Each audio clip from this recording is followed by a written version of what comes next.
Hey, salut tout le monde, c'est Matt. Il y a quelques semaines, je vous sortais sur ma chaîne YouTube le test des crash bars SW-Motec pour ma Suzuki V-Strom 800DE.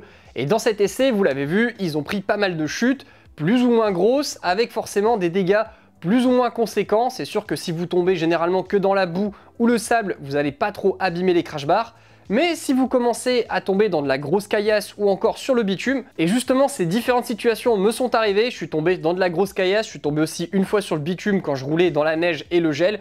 Résultat, la peinture des crash bars, qui est de la peinture époxy, c'est-à-dire une peinture poudrée qui est chauffée très fortement, eh bien elle a été attaquée avec ses chutes et elle est partie, ce qui fait que le crash bar en acier juste en dessous est directement exposé aux éléments. Et de ce fait, vous le savez, l'acier, quand c'est exposé à l'humidité et qu'en plus c'est griffé, ça commence à rouiller. C'est pour ça d'ailleurs qu'on voit des traces de rouille un petit peu partout, j'en vois ici, j'en vois surtout une bonne partie ici. Là, toute la peinture est bien poncée. Donc tant que vous ne chutez pas ou que vous faites vraiment des petites chutes, la peinture époxy tiendra bien le choc et durera vraiment toute la vie du crash bar, il n'y a aucun souci. Mais c'est sûr que si vous faites des grosses chutes, là forcément ça ne tiendra pas le choc, ça va se barrer. Et au-delà de la partie aspect esthétique qui est certes amoché, mais bon c'est tout, c'est juste de l'esthétique et ce sont des crash bars, des protections avant tout. Le risque surtout avec cette peinture qui a disparu est de voir la rouille commencer à attaquer l'acier et venir ainsi altérer les propriétés de résistance de l'acier de vos crash bars. Ça ne se fera pas bien évidemment en quelques jours ou quelques semaines, mais personnellement je considère que c'est important de faire une bonne maintenance de son matériel. Et justement à travers cette vidéo, je vais vous montrer comment restaurer un crash bar qui a été abîmé.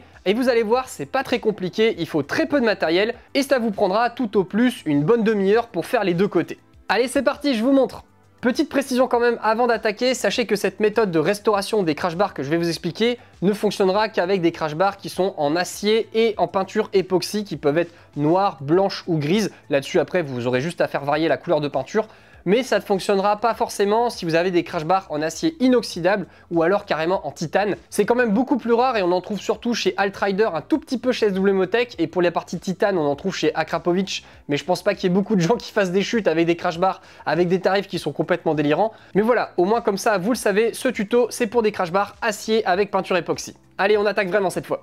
Donc au niveau du matériel qui vous sera nécessaire pour pouvoir faire cette restauration de crash bar, c'est assez simple. Il faudra simplement tout d'abord une microfibre avec un produit nettoyant. Ensuite, il nous faudra aussi une éponge avec une espèce de petite laine d'acier qui ne griffe pas. Ensuite, il vous faudra du matériel de ponçage pour attaquer les zones où il y aura de la rouille en surface. Et donc pour ça, j'utilise du papier à poncer en grain 500 et une cale de ponçage. J'ai pas besoin de prendre plus gros, hein. Généralement c'est de la rouille en surface. Et si vous êtes beaucoup plus profond, bon là, il faudra peut-être carrément changer le crash bar si vraiment c'est attaqué à ce point.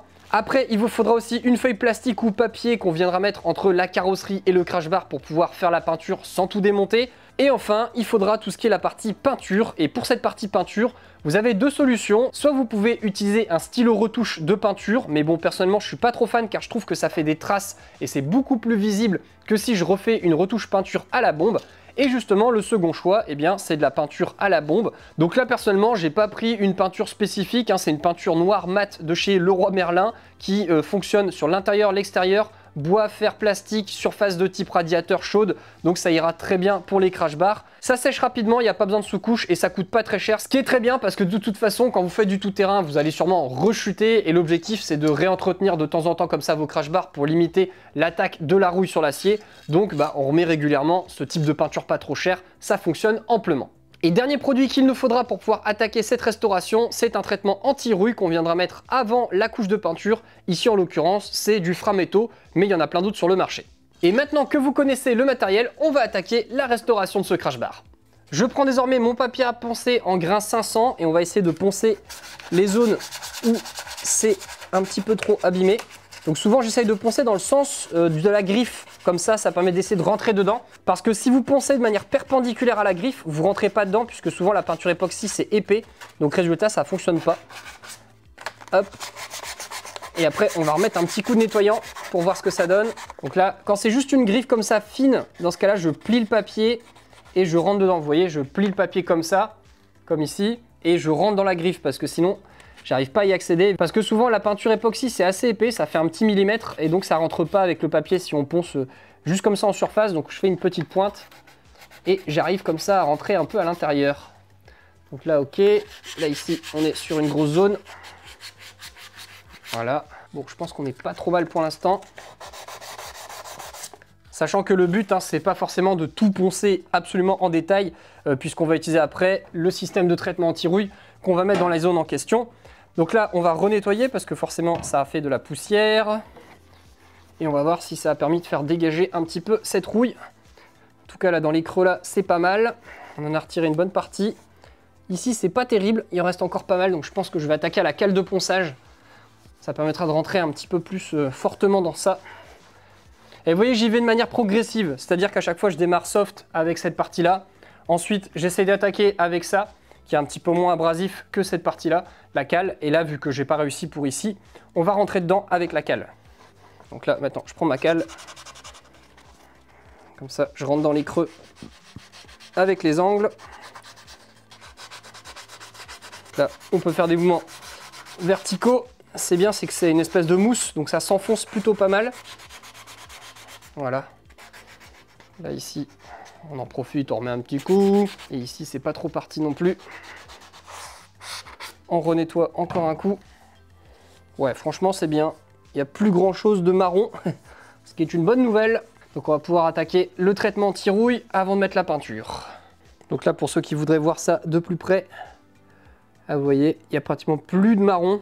Il y en a encore un tout petit peu, mais vraiment pas grand chose, donc c'est très bien. Le traitement anti-rouille va s'occuper de lui faire son affaire. Là, ici, on a réussi à tout retirer. Ici, il en reste un petit peu ici, mais c'est pas grand chose.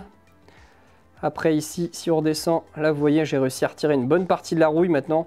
On voit que le crash bar c'est à nouveau gris, donc c'est une bonne nouvelle. Et ici pareil, on a réussi à retirer une bonne partie, donc c'est bien. Et enfin, il reste aussi cette partie-là, où pareil, c'est bien parti. Donc c'est satisfaisant, et on va pouvoir attaquer maintenant la partie avec le Frametto avant de mettre la peinture. Donc pour le traitement anti-rouille, ça dépend les produits, mais là en l'occurrence le Frametto, il faut le secouer pendant 2 minutes avant de commencer à le mettre directement à l'appliquer sur le crash bar. Et je vous retrouve dans 2 minutes dès que j'ai terminé de le secouer.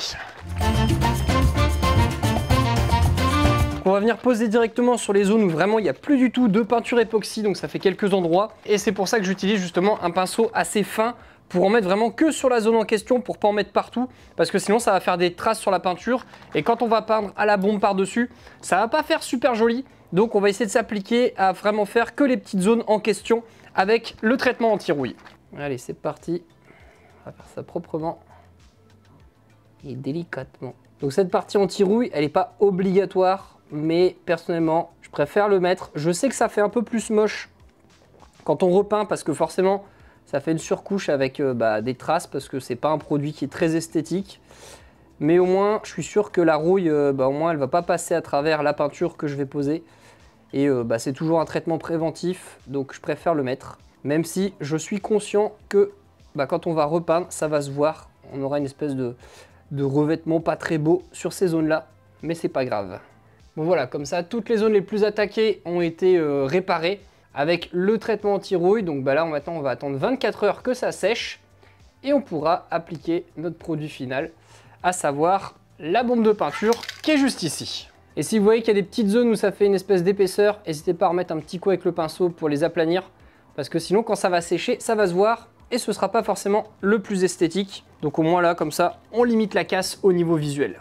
Ouais, je suis désolé pour les taux de contraste entre mon visage qui est tout flou et ici, mais j'essaye que ce soit le plus lumineux et le plus visible possible ici. Donc résultat, ça abîme un petit peu le reste, parce que je pense que le plus important, c'est le crash bar. One day later. Et nous voilà 24 heures plus tard, et comme vous pouvez le voir, la peinture est un peu blanchâtre puisque c'est normal, j'ai poncé, et sur les zones où j'ai mis du traitement anti-rouille, on voit que ça déborde un petit peu. Donc ce qu'on va faire, c'est qu'on va poncer très légèrement pour retirer la surcouche qui aurait un petit peu trop, parce que toute la partie qui est bien dans le trou, par contre celle-là, il faut bien la conserver. Donc on va mettre un petit coup de ponçage, et ensuite on va pouvoir attaquer la peinture.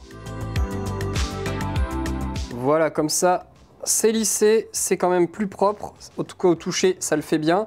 Bien évidemment on n'est pas sur un travail de carrossier, je le répète, on est là pour faire un travail de protection et de longévité pour éviter que ça rouille aux endroits où il n'y avait plus de peinture. Donc là maintenant que la surface est préparée, on va pouvoir attaquer la peinture. Et donc moi personnellement j'utilise du noir mat parce que je trouve que le satiné c'est trop brillant et le brillant n'en parlons pas, c'est beaucoup trop brillant. Donc on va secouer cette bonbonne, ensuite on va installer les différents films plastiques pour pouvoir protéger le carénage. Et c'est parti. Et bien évidemment, pour pas repeindre le petit symbole S-Double-Motec, on va quand même mettre ça dessus. Et donc pour la partie peinture, on n'hésite pas à faire des petits à-coups. Je suis pas carrossier, encore une fois je leur dis, mais c'est comme ça en tout cas que je fais, c'est ma méthode. Je vais appliquer ça tranquillement, par petites touches, au fur et à mesure, et ça va bien le faire. Hop, voilà, c'est bon. Vous voyez les petits gestes, et je trouve que ça marche bien de faire comme ça. Le plus pénible, c'est de ne pas oublier de zone. Il faut vraiment bien faire toutes les zones où vous avez poncé. Faites ça aussi dans un local que vous pouvez aérer, je le précise. Là, je vais bien ouvrir en grand ma porte de garage après, pendant un petit bout de temps, parce que forcément, j'en aurais mis un peu partout. Et voilà, je pense que là, on n'est pas trop mal. On devrait avoir quelque chose de plutôt correct. Ouais, voilà, c'est terminé. Maintenant, on va laisser sécher pendant 2 heures à peu près. Et on aura terminé, je pourrais vous montrer le rendu dehors.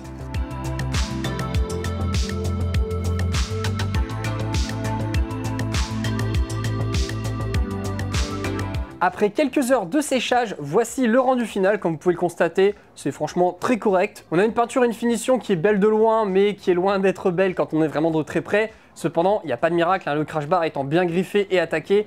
On va pas commencer à aller le retravailler pour qu'il soit exactement comme à l'origine.